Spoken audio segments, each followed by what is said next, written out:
Good afternoon, I'm David Weegenaar. I reside Christchurch, New Zealand. This is a chess lesson, and I've also got some bonus sessions today.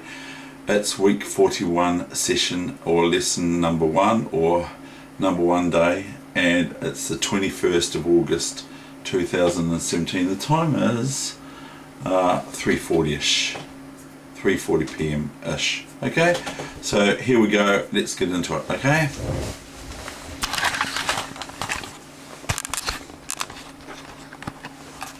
this is a 5-minute game played this morning on chess.com, and I am white and Germany is black.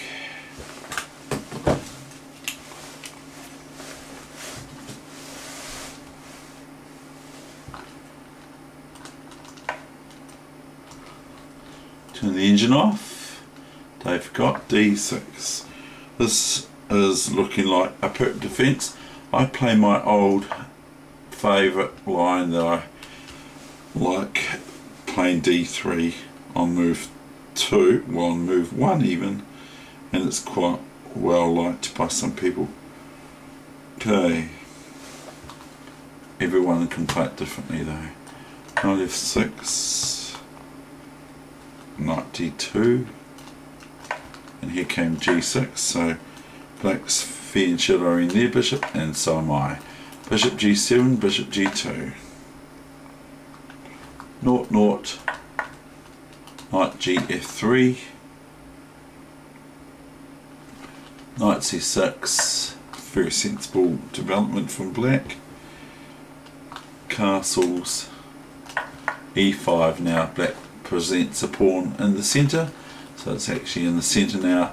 Before black didn't really have anything in the central squares for their pawn, so now they play E5 and I play H3, just a preventative move from these sorts of things, and also I've got other things in mind.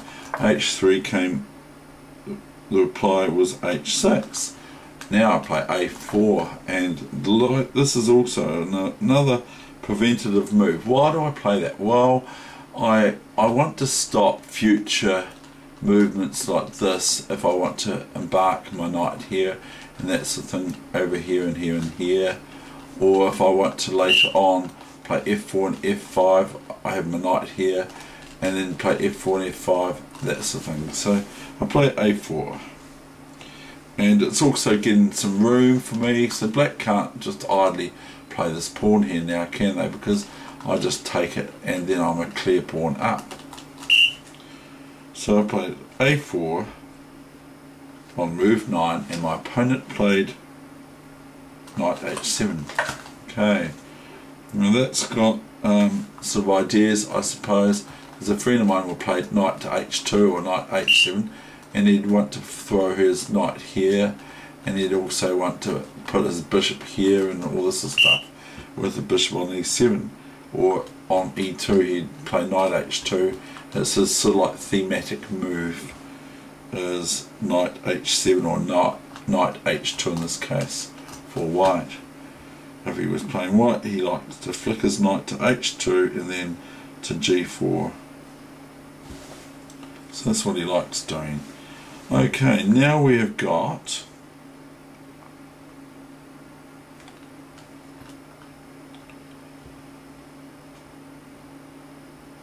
King H2, F5.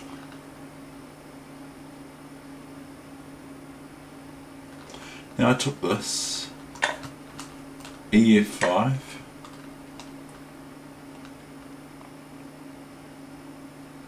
G-F5, Knight H4, F4 looks very, very strong, but I actually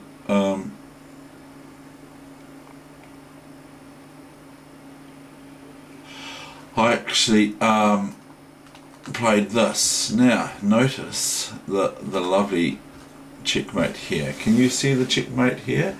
If black plays this position wrong, there are 3 moves that black can play here, none other. There's only 3 moves that black can play here.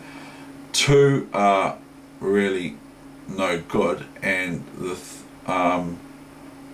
third one is not very good either, but better than the other two. Can you see the three moves that black can play here? They are bishop e6, which isn't very good because I just go bishop takes bishop. So that's bishop e6, and I just take it, see?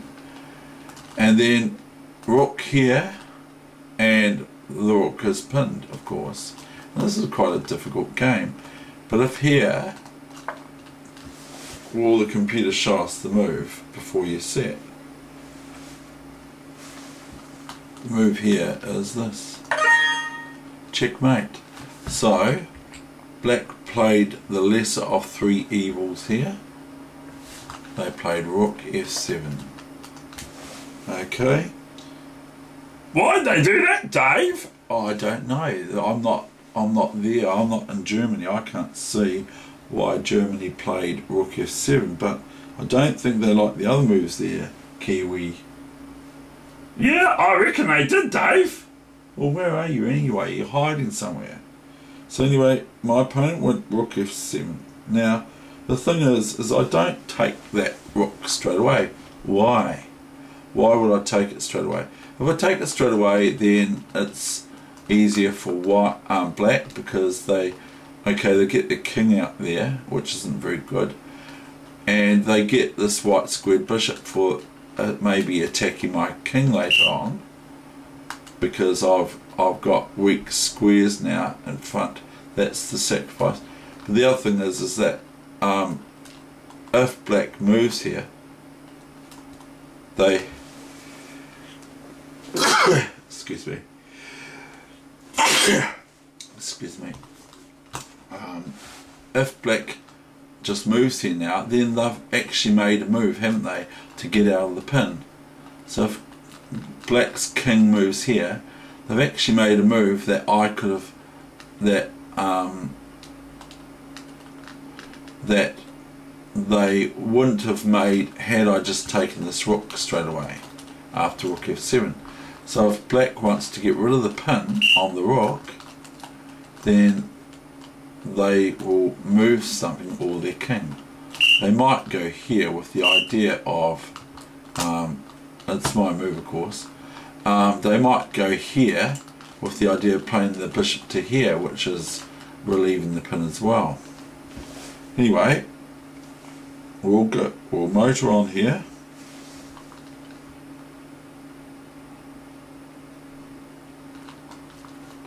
Now went queen h5, knight g5 came in the response.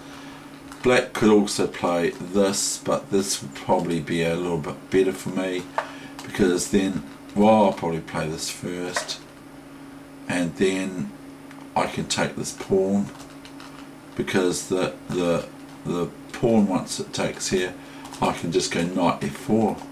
You see, because the rook's pinned to the bishop on d5, causing check. And this is a knight that's not very nice to black's position either.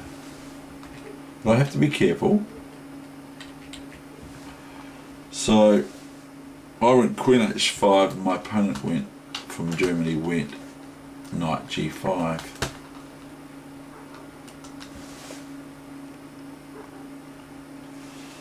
I now lifted this because now black is actually saying they can put their bishop here and get away with the loop, get away with not losing the material. So I went bishop f7, and obviously knight f7 was the reply. There's no other real reply here for black. But this is quite a nice struggle.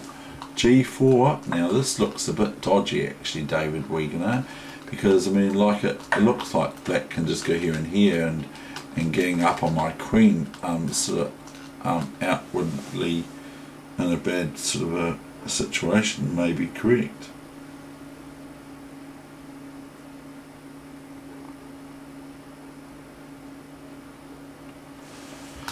So white was met with knight g5.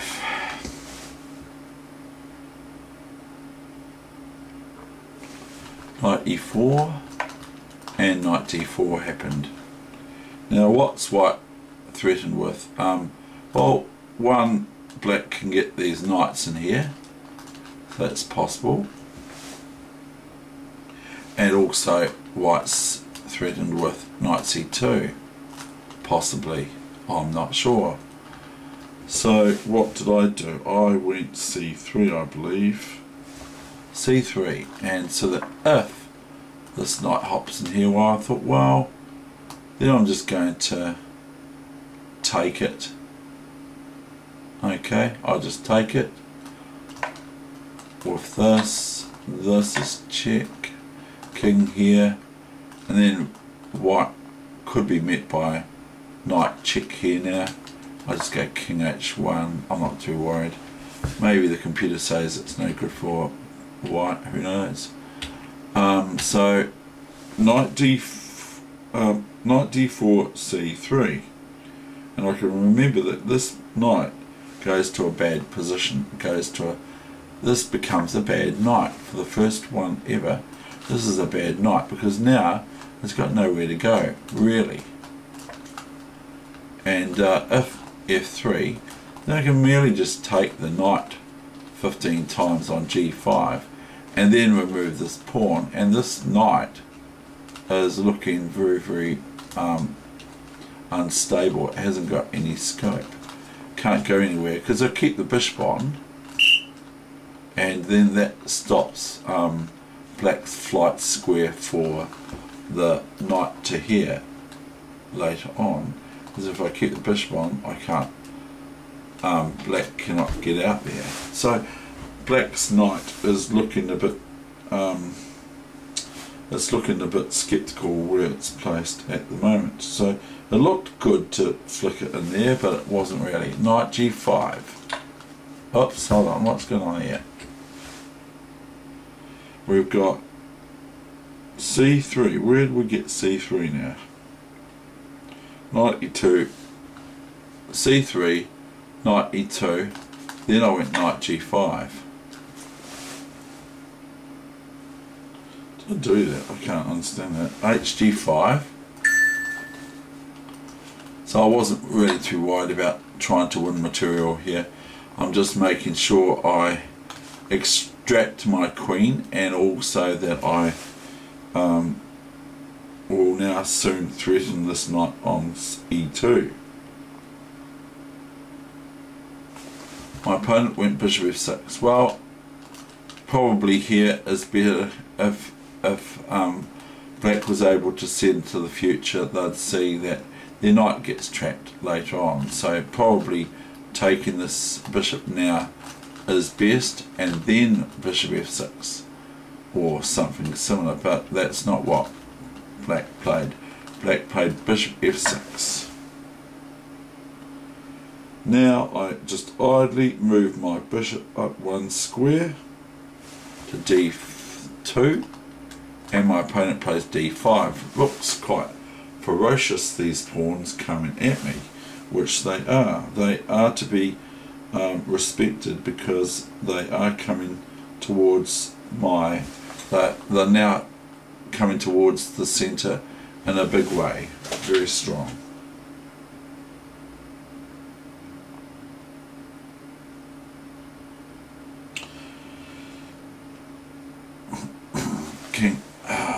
Kink, where are we? Bishop d5, queen g6, and see my opponent plays king f8, so it's quite reasonable what my opponent's doing. Rook a e1. Okay, now after e4,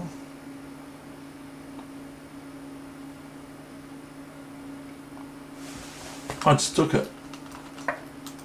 I just took the pawn. Just take the pawn. Keep it simple. d-e4, d-e4, and then queen e4. And see, the beauty is that my knight is defending the bishop on d2 from the queen being able to capture it and then get something back. So now black's lost, but they fight on as they usually do.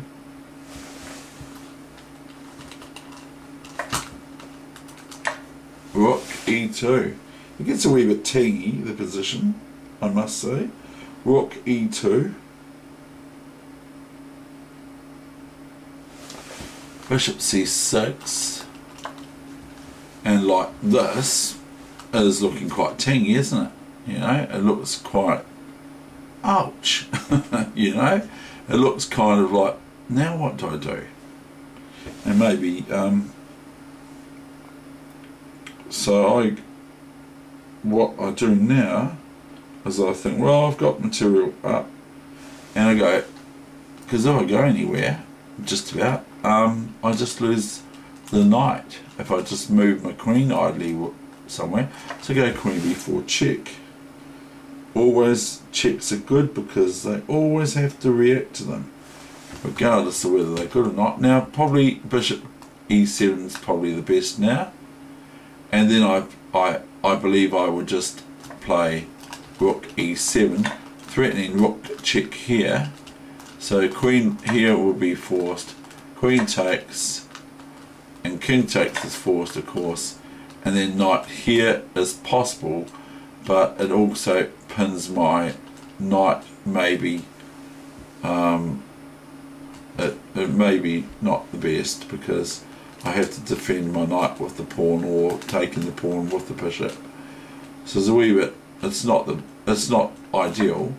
So I would probably just play here, here, and then just here, just keep it simple and lock this up now. And then we've got 5 pawns versus 5 pawns, but I'm a piece up.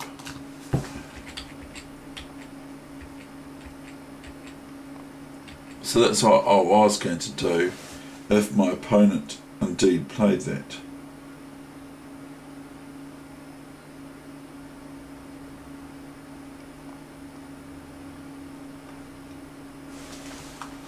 King g7 came to reply. You may not, Dave. I know, the computer should know, shouldn't it? So we've got knight d4.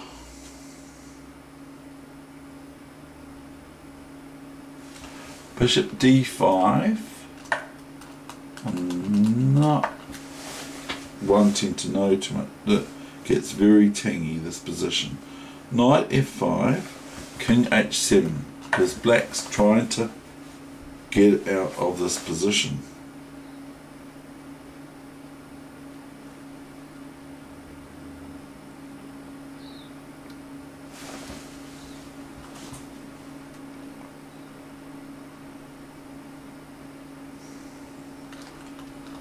c4. Maybe I should just do what I could have done, just this, but then I went c4. So I thought that it was pretty all good. Everything was good, I thought, and it probably is.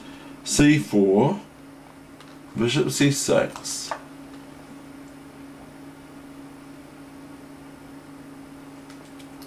Bishop c3, I thought that was really good. Now watch my opponent trying to get in here. Queen d3. I go rook e7 check. Now that's it's not a hard move to see, but it's a cool move to play. And I have to be careful of black, 1, taking this, and 2, playing here, okay, with the queen and bishop threat. The queen and the bishop on c6. This threat and also this threat. So rook e7 check. Very limited time we did. King g6. Bishop f6. Has white got time for this? Bishop f6. Then came queen f1. It's sort of like relevant to how I've been playing a lot of these games. Rook g7. Now, what happens after king takes bishop on f6? There's a lot. White's going to be very careful for this check, mate, and this checkmate, and this checkmate. By what does have to be careful, don't they? So after king f6 was the finish. That's the end of my session. I hope you enjoyed that game, and I enjoyed playing it.